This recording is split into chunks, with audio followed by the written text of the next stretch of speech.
पिछले भाग में आपने जाना कि मृत्यु के बाद आत्मा कैसे शरीर से अलग होती है। लेकिन अब सवाल है, उस आत्मा का आगे क्या होता है? कौन तय करता है उसका मार्ग? और क्या हमारे कर्म सच में उस यात्रा को प्रभावित करते हैं? आज हम गरुड़ पुराण के अगले रहस्य को खोलेंगे। आत्मा की यात्रा शुरू होती है।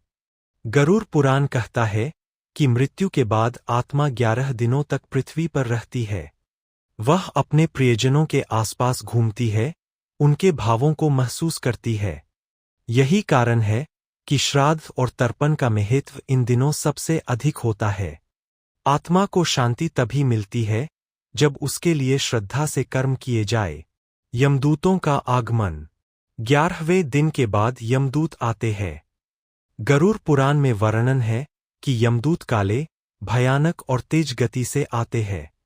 वे आत्मा को पकड़ते हैं और उसे यमलोक की ओर ले जाते हैं।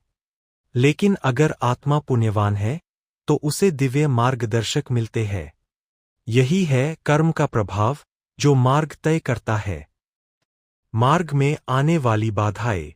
गरुड़ पुराण बताता है कि आत्मा को यमलोक तक पहुंचने में 48 दिनों का समय लगता है। इस यात्रा में उसे 16 नरक द्वारों से गुजरना पड़ता है। हर द्वार पर उसके कर्मों की परीक्षा होती है।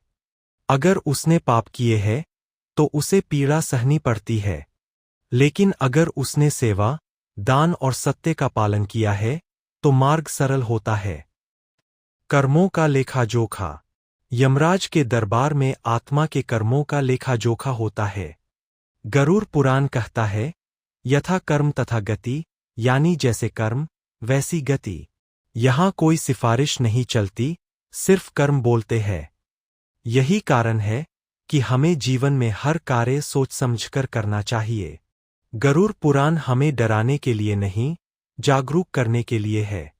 यह हमें सिखाता है कि मृत्यु के बाद की यात्रा हमारे आज के कर्मों से तय होती है।